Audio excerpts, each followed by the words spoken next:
And we're live. G'day. This is Xenium Live, where we talk all things money, finance, and property. I'm your host, Scotty North. And today I have two very special guests.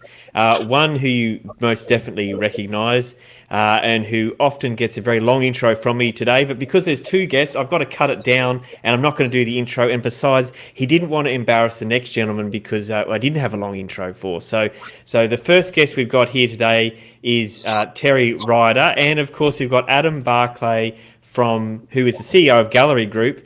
Terry and Adam, welcome to Xenium Live. Hi, Scott. Lovely to be here, as always. Hi, Scott. Coming to you from not so sunny Queensland, unfortunately. Well, there you go. So, Terry, sorry about the quick rush intro. I know you normally expect a much larger one than that, but I thought, we just had to get straight into it today, mate. So next time, Terry, next time. Is that all right? Sure, no worries. All right, well, today's topic, we're talking about co-living and how I think it's a win-win-win. And we've put that out there, and we've had a few questions around, what do you mean win-win-win? But we're going to get into that now. But before we go any further, for those of you who don't know who I'm talking to today, we've got Terry Ryder, is the founder of hotspotting.com.au. So Terry is very much into research and identifying those future growth areas. That's what he lives and breathes, and it's very good work that he puts out. You should check out his website at hotspotting.com.au. And we've had Terry on the show numerous times before. Today's new guest, Adam, is, as I said, CEO of Gallery Group. Now, Adam, I interact with you guys as, Gallery the builder, but Gallery Group obviously sounds a lot bigger than that. Is that just a name, or is there a lot more to it, the fact that you've got quite a lot of staff and other bits and pieces? No, look, Scott, it's a business that's evolved over a period of time. So we started out purely in the residential construction space, and as a consequence, our business has evolved over a period of time. Now we're an end-to-end business where we have offices in Queensland, office in Brisbane, Gold Coast, office in Sydney and in Melbourne, so licensed to build in each of the states. And we have a development business with a financial services license, and we have a real estate / asset management business as well. So it really is an integrated residential construction company. That's excellent. Well, I can see how you got the name Gallery Group then, not Gallery Builder, because it's a little bit more than that. Now, I read on your website you had 500 staff, or over 500 staff. Does that mean you don't actually have to do anything? That means I've got 500 people that I'm responsible for servicing and making sure that they get everything that they need to keep their days successful. So we look at an organisational chart in an inverse form at Gallery Group. So I sit at the bottom of the org chart, and my role is to support every single person in the place. Well, it's definitely a downhill trip on the organisational chart from you, because we got Terry, he's got 5 or 6 staff, and there's me, he's like got none. So I'm definitely at the bottom of the pile here on today's conversation. So we're going to move on from the HR department, and let's talk about what we're here to talk about. So Terry, can you give us a quick overview of what's happened in the past, so what you've seen in the markets the past month and what have you, especially in the Queensland, Brisbane area, because it's running hot. It seems like every time I see a news article, it's talking about, people moving to Brisbane, what's happening in Brisbane, everything about southeast Queensland. And I know that it's a pretty hot topic at the moment. So what are you seeing up here in the lovely Queensland, apart from the fact that they're locked down at the moment? Is what the media is saying, is it too late, too little? Is it accurate? What's your take on it? Look, I think if media is saying that Brisbane's heading into a real estate boom, I think they're being broadly accurate. It's been building for a while. Brisbane's been threatening to boom for perhaps the last 3 years or more. In fact, many of the pundits, at the start of each year, we always have the forecast for the year to come. And for the past 2 or 3 years, many pundits have suggested that Brisbane's going to lead. For various reasons, it hasn't done that until now. But I think this is the year when Brisbane actually starts to realise its potential and really does start to lead nationally. It's starting to show up in our research data already. It was building through the second half of last year and into the beginning of 2021. The sales volume figures have just increased exponentially in the last 6 or 9 months, right across the Brisbane metropolitan area. And we're starting to see that naturally translate into uplift in price growth. And anecdotally, we're getting reports every day from people at the coalface of the industry that there's very heavy demand coming into the Brisbane market, both locally and from interstate, and properties are selling very quickly. So the natural consequence of that is strongly rising prices throughout this year, and it's also predicted that it will continue into next year by respected forecasters. So, Adam, as a builder, amongst other things, I mean, you guys must be flat out like every other builder I talk to at the moment. I mean, that's you're talking about. Terry's talking about the coalface. You must be seeing firsthand what's actually going on around, well, in lots of places, but especially southeast corner, right? Absolutely. Look, I think I've been in this marketplace for about 20 years in terms of development and construction, and it's certainly in my 20 years in southeast Queensland, we are going through the biggest change that I've experienced. So both in terms of looking at both supply and demand, I think we're at an all-time low in terms of land supply, and I personally don't see that getting a whole lot better with the advent of the SEQ Koala plan, which means there's less supply coming through the system, and certainly with increased demand added to that. So I think we've got a real point in time where you add affordability to that mix, and I think you're going to see some substantial changes in pricing in southeast Queensland. And in fact, you're actually seeing it now. If I look at the last 6 months, price movements as a function of home builders, there's been some substantial price growth in the likes of Gold Coast, Moreton Bay, and the Sunshine Coast in particular. Yeah, I think that's a good point, and that's definitely echoing everything that Terry says whenever he gets on here. Hey Terry, I got a good one for you. I saw an email or a news article yesterday from one of your mates. I think he's on your Christmas card list, Harry Dent, and he's talking about how it's a real estate crash and it's going to happen in the next 3 to 6 months. And I read it and I thought, hang on, Tick. Which year am I in right now? Because I'm pretty sure I've read this every year previously for about the past 15 years, but it seems to be the same drum that man is always beating. But that's the sort of stuff that goes round there and is always ripe for discussion at this time in the markets. What do you think?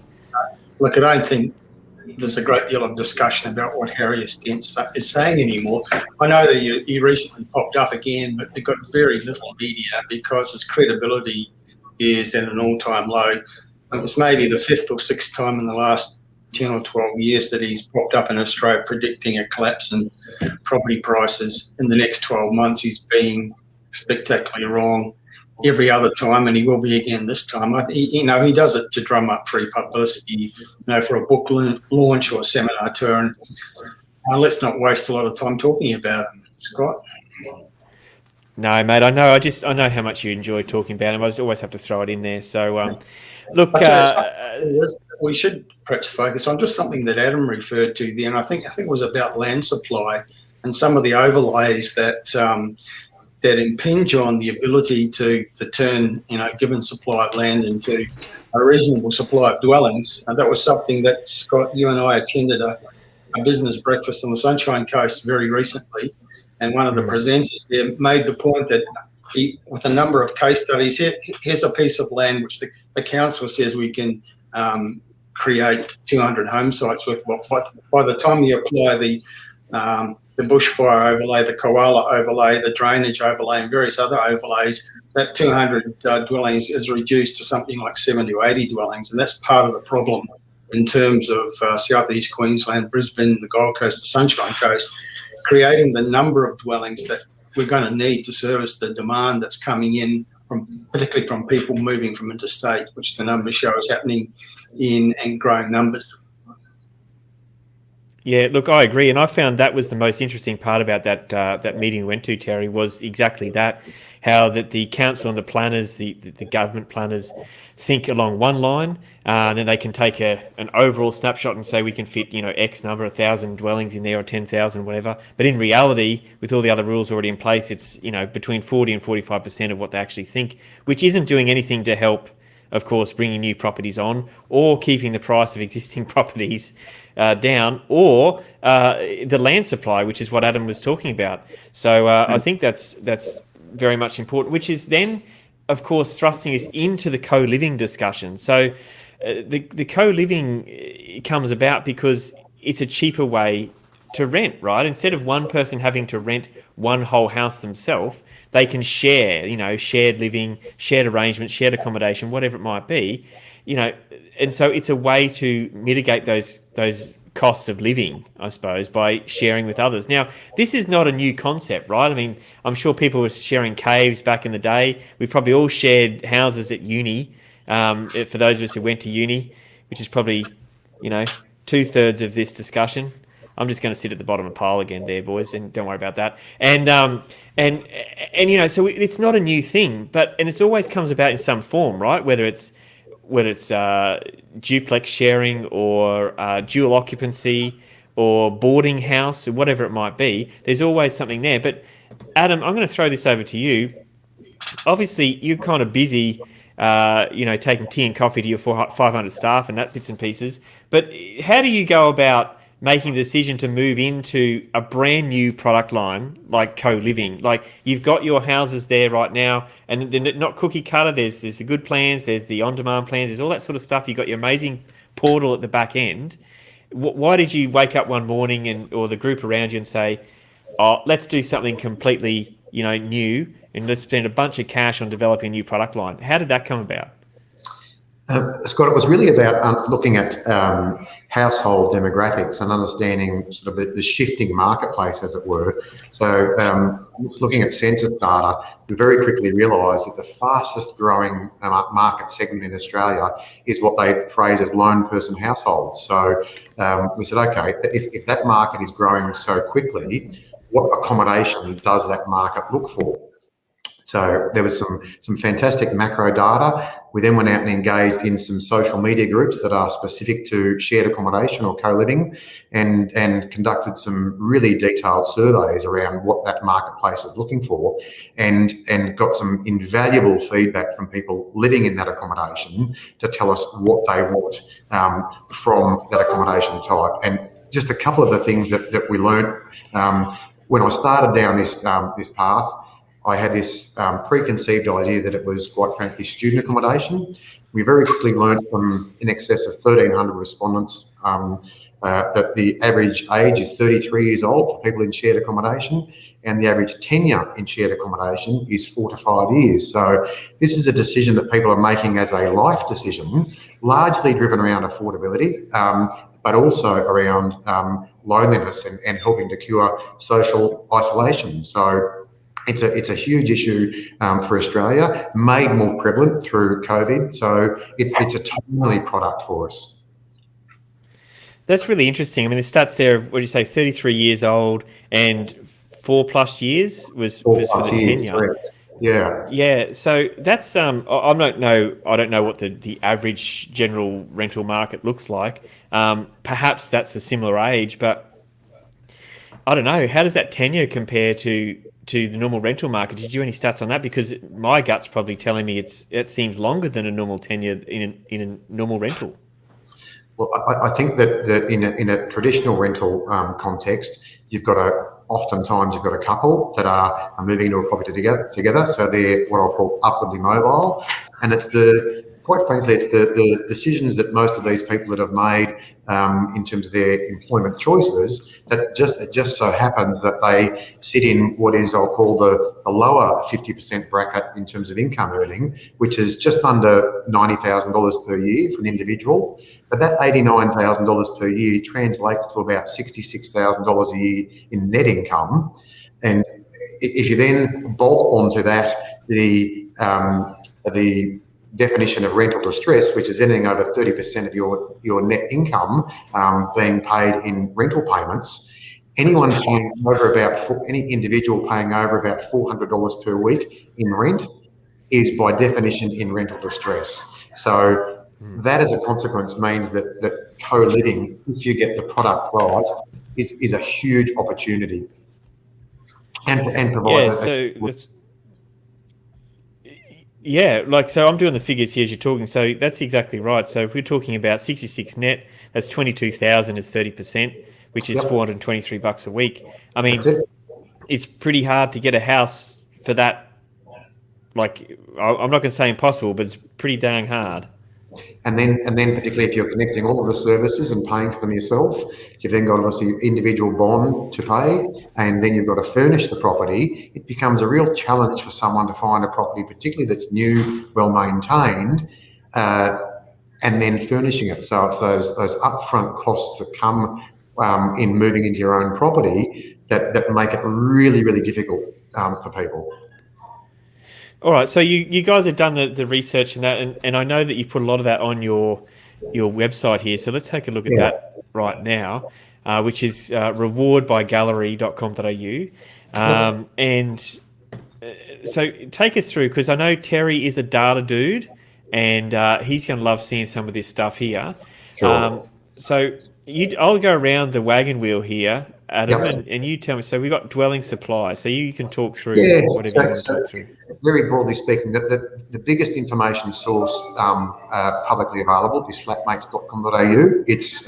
It captures about half of the rooms that are available and about 30% of the tenants that are out there looking for properties.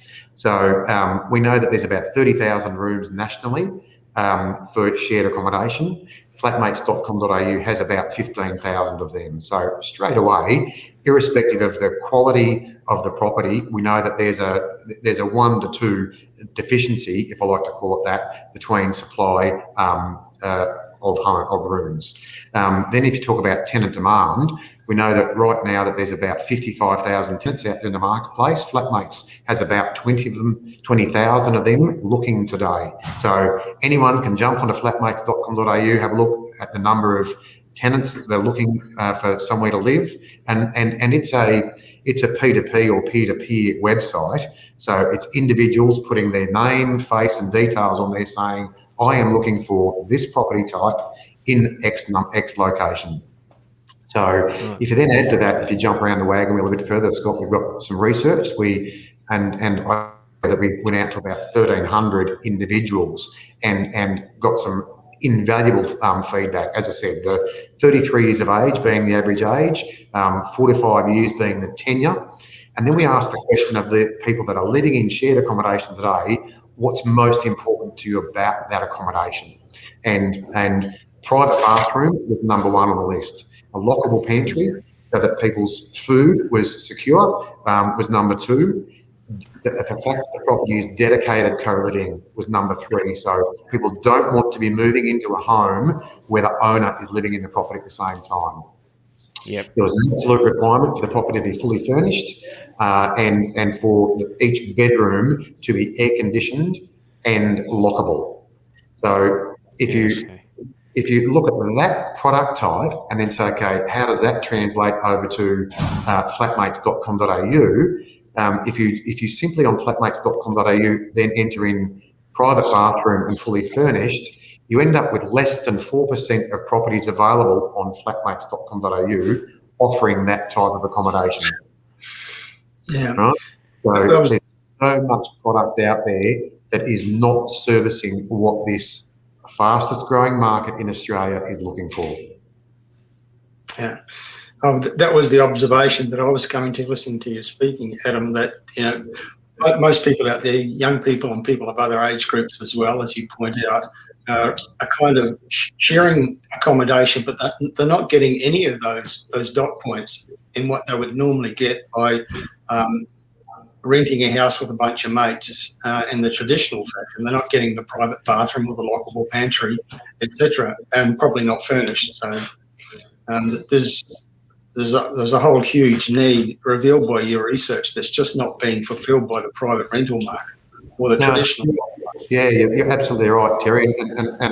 And knowing that you're such a proponent of data, this is where we started with this. So let's understand the marketplace, understand what the problem is, and provide a solution for it. So everything that we've designed is simply to meet the needs of what the marketplace really wants.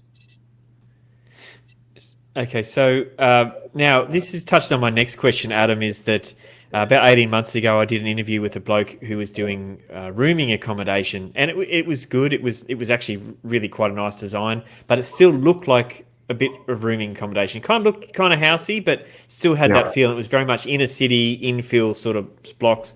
This is nothing like what you're doing, which is leading on to the next thing, building regulations, I'm assuming. There we go, Rooming Accommodation Act. So tell me how this differs from rooming accommodation in terms of your co-living plans.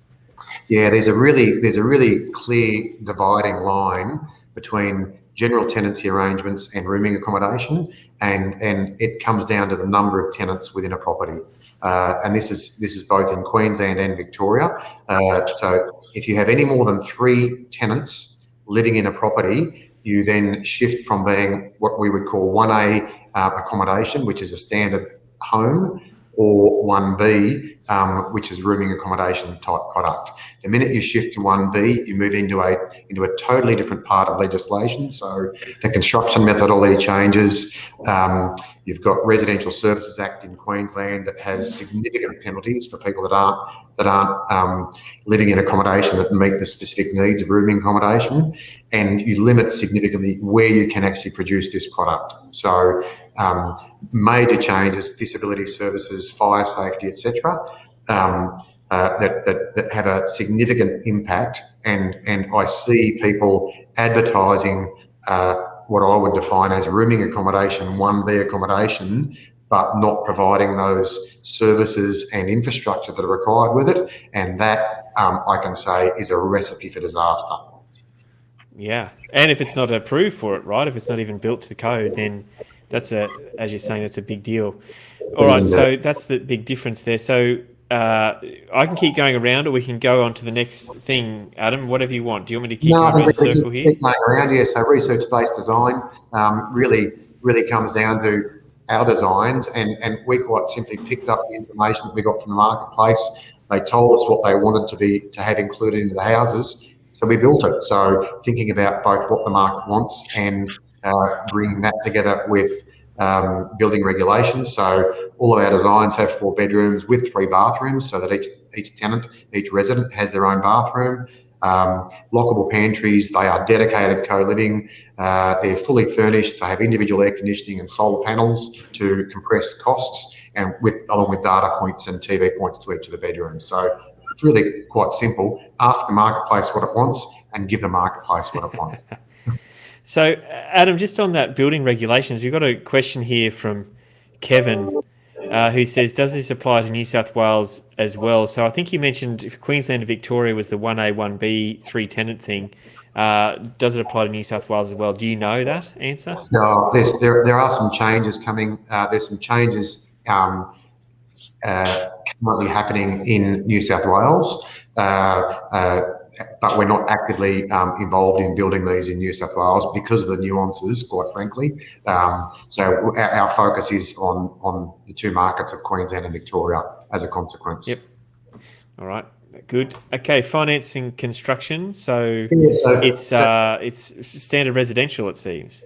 Yeah, so it's a standard residential property. So if you said for anyone out there in the marketplace looking to buy an investment property right now, where are the hurdles or the roadblocks that people perhaps aren't aware of initially? And the greatest challenge that everyone looking at investment property has is finance. And that's not to suggest that buying a co-living property is without its challenges. Valuations are an issue irrespective of where you are, but because this is a standard property, not a specific co-living or boarding accommodation, it's a standard residential lend. The reality is that it's a 4-bedroom, 3-bathroom homes with extra high ceilings, with solar panels, air conditioning to each of the bedrooms. Its ultimate product type could be used as a co-living product or an upmarket family home. So it sits in that space where it has this dual usage. So lower construction costs than commercial property, again, which helped to support that valuation process. And that was the issue that we had in my discussion with the rooming accommodation bloke, was the financing, and he sort of had to get through it to make it happen, and then after 18 months or 2 years refinance under a commercial lens. So it was a completely different beast. All right, so property management. So this is obviously something that's pretty important if you've got more than one tenant, I suppose. Yeah. I mean, we're not talking about one person living different. They're effectively 3 tenants in the house. So you guys have a pretty good structure set up to handle that. Yeah, this is all, and this is absolute key in terms of having a successful outcome with a property type. So we as a business manage just over 500 homes now that are all homes that we have built, and then we have a specialist division within our asset management business that is called Click Concierge, and that is a team whose sole focus is on curating the tenants that move into each of these homes to ensure that we have longevity with the tenants. Obviously, they're fully furnished.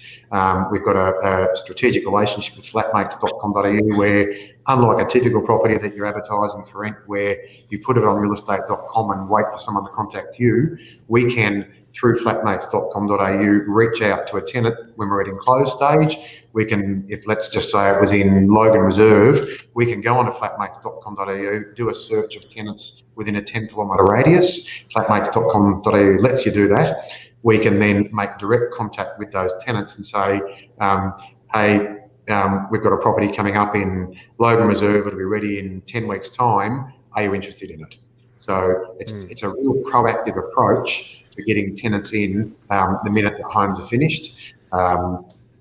We also provide a service of furniture procurement, installation, delivery, etc. So that all comes as part of it. So it comes with a standard furniture package that the client orders through us, and we manage that entire process. So there's the general tenancy agreements, there's house rules, tenancy matching, 3 bonds.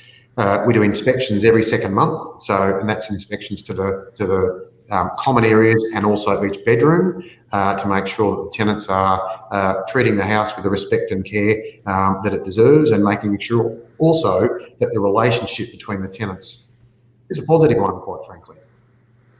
Yeah, well, that'd be interesting, isn't it? You're not just tenant managers, you're relationship managers there on that. So we might move on from that one because that's a big job. I'm glad I'm not doing it. And so, of course, the one that we always talk about with our clients when we talk about strategy, I know Terry does the same, is the exit strategy. That's a pretty big one, right? I mean, you can't just have something that's completely designed for one particular purpose and you can never have anyone else sell it because it sort of limits the market. This is not that. No, look, I think we've been we were very early adopters, if I like to use that phrase, for dual dwellings in southeast Queensland. So we started building the dual dwelling product back in 2011 and have continued to do so. But I think, and I can say this because we've built over 1,000 of them. If there's been a limitation, either perceived or real, around the dual dwellings, the question mark has always been around that resale, whether there's a ceiling, if you like to call it that, as a consequence of it really being a specialist investment property. I can say with the co-living property that, as I said, in essence, it's a 4-bedroom, 3-bathroom home with 25-50 ceilings. It's got AC to all bedrooms. It's got solar. It can be absolutely used for either for rental purposes for that yield, co-living, but on exit, if someone makes the decision that they want to sell it, they could choose to sell it on a yield basis out to the marketplace. But if there's been in an area really strong capital growth, exit the tenants and sell it out to an owner occupier. So that's where I think this is the real the real jewel of this product. I think it's what creates such an opportunity where we know that when you ask the question of the marketplace, what's more important, capital growth or yield, it is irrespective of the audience I ask that question, it sort of lands on 50-50. They want both. And I think this is the first time we've had a product that lets someone get that really strong income and then get the uplift. They always want both, Adam. Everyone wants both. Terry, what does someone say to you when they have a discussion? It's like, what do you want? Oh, I want capital growth and high cash flow. That's okay. That's fine. We've now got the magic pill. But it's interesting how many people think you've got to make a choice between one or the other. And webinars and live seminars and other discussions with real estate consumers, there's this assumption that you've got to make a choice between one or the other. And I always say if they make good locational choices and good product choices, they have a very nice blend of both. You don't have to make a choice. Yeah, no, I agree. So Terry, on this, I'm going to pick up some comments that Adam made, and he talked about the lower half of income earners, which was, it doesn't. Maybe I'm getting too old, right? But the under $90,000 a year earning still seems pretty high to me. But is it fair to say in the data that you look at and compiling all those reports, I'm thinking of the cheapies with prospects and those other areas that you do, are the people that are earning, the lower half of income, are they gravitating towards these cheaper areas that are now the ones that are in demand? Do you have any correlation with that data that you see? Not quite in those terms, but I think what has stood out in the last 6 to 9 months, when we've seen this incredible uplift in sales activity in Brisbane, Southeast Queensland, but across Australia as well. There's certainly a focus on affordability. So what our numbers for Brisbane have shown in the last, say, 6 months in terms of sales activity is that there's particularly strong demand coming into those markets where prices are more affordable. Moreton Bay region in the northern outer ring of Brisbane, and then their southern equivalent, Logan City, which forms the urban bridge between Brisbane City and the Gold Coast, and so beautifully located, offers affordability, has great infrastructure, and those markets are just getting really, really strong demand from people, buyers of all types that have a budget, limited by their incomes perhaps, but they might be investors, they might be first home buyers, they might be other types of home buyers. But affordability is, a really key factor that's driving the market at the moment. And it's interesting that APRA, which has been asked a lot of questions lately about the uplift in prices and lending, making the comment to a parliamentary committee in the past week that the market's been driven by first home buyers and others at that lower end of the market.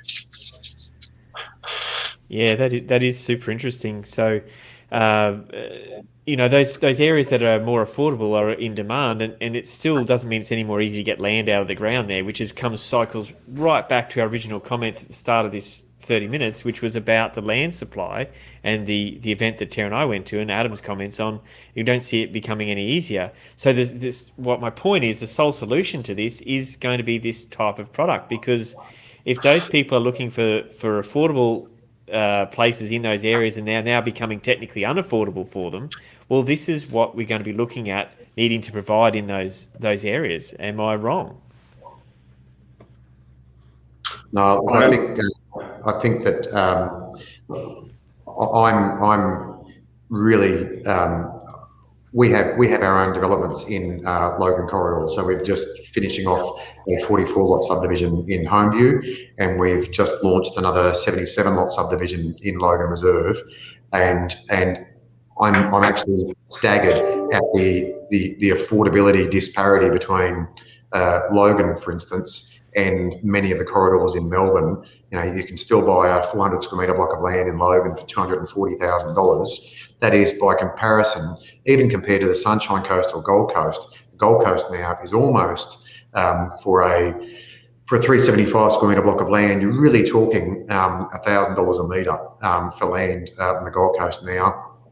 Moreton Bay, you're talking more probably $800 a metre, but you're still at $600 a metre for Logan, and I just can't see how that's going to remain. I'll be staggered if by October, November this year, that hasn't moved much closer to 300 than the 240. Irrespective of the supply, I just think that western corridor of Brisbane, that as Terry so well pointed out, it's almost this golden economic triangle using Brisbane, Gold Coast and out to Ipswich, Logan, where there is so much infrastructure money being spent that it can't do anything but grow rapidly in terms of price point. Yeah, and I think the key word is infrastructure. I think that's the factor that's been missing from Brisbane. The comment I made at the beginning was Brisbane has been predicted to lead for perhaps the past 2 to 3 years, but really hasn't. Now it's coming into its time to shine, and I think the infrastructure spend is a huge part of the reason why that's now starting to happen, because it generates so much economic activity, so many jobs. It also improves the amenity of locations if the infrastructure is a new rail link or a new or upgraded motorway, university campus, hospital. All those things add to the appeal of location, as well as generating so much in terms of economic activity and jobs, both in the creation of them and in the operation of them after they're finished. So very, very important factor for Brisbane in its rise. And I think the game changer, or the extra element on top of all that, is the 2032 Olympics. Not so much. I know we're going to get a lot of hype about the post-Olympics boom. I think it's going to be a pre-Olympics boom, and it's going to be generated by the infrastructure spend that will be preceding that event. It sounds a long way away, but in terms of what needs to be created between now and then, and it needs to start now, and that's going to be a huge generator for Brisbane property markets over the next, say, 5 or 6 years. I think that's adding that, Terry, you and I are old enough to remember the 6 or 7 years prior to Sydney 2000, and I was involved in Olympic movement at the time, and I can vividly recall how Sydney actually changed in the lead up to the 2000 Olympics and the spending that was going on there, and it really put Sydney on the international map. And I think that when you look at the expansion of the Brisbane airport that hasn't really yet opened up, I look at Queen's Wharf and compare it to Crown Casino in Melbourne and what it did to put Melbourne on the international map. I think Queen's Wharf's going to do that. And I also look at the Olympic movement now and how it operates today with, I'll say, significantly more oversight than perhaps it had 5 or 10 years ago.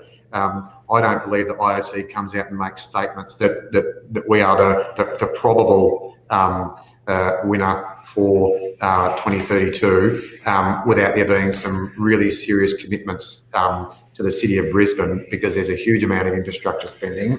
And I believe as a result of that, the next 10 years in Brisbane, you'll see more change than the prior 20 years.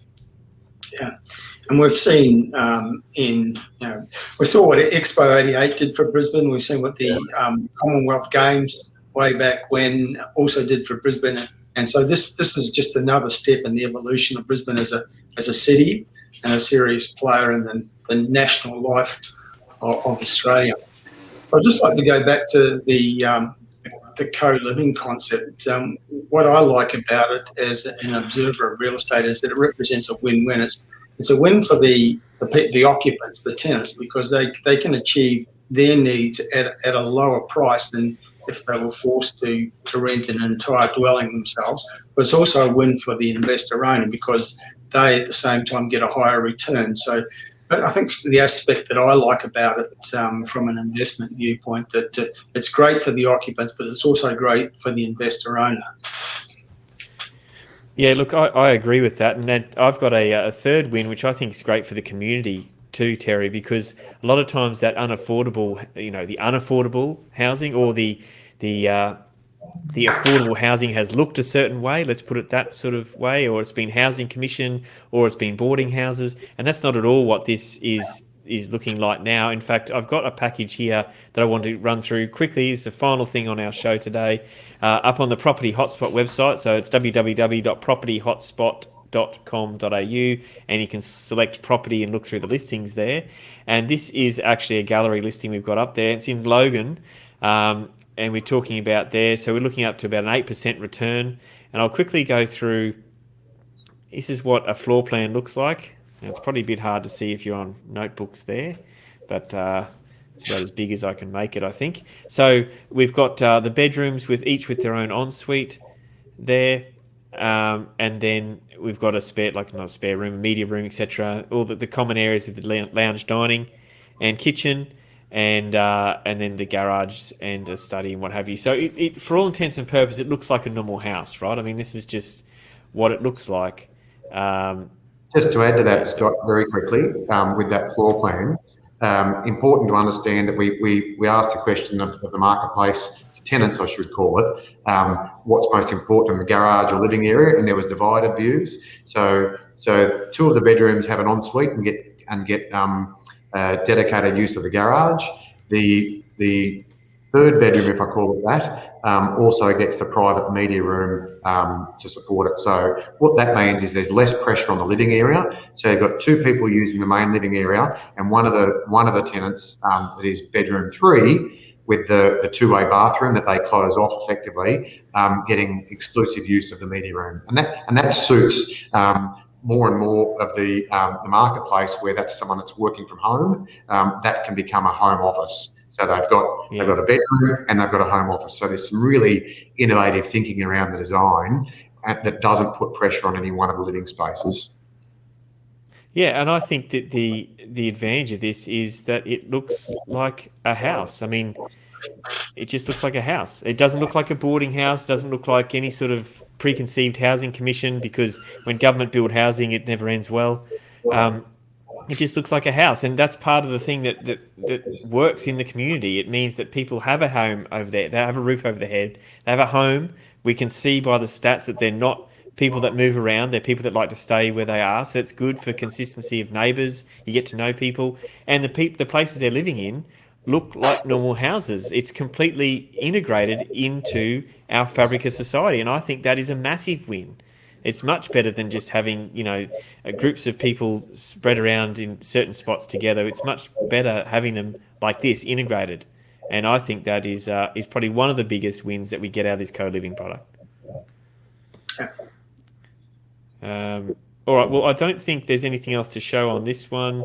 What else have we got here? So that's it. So if you want to know more about that, you can hit us up on the Property Hotspot website. Just go to propertyhotspot.com.au and hit on the Contact Us page, or of course, you can go straight through on listing and check that out first, then hit us up on the Contact Us page.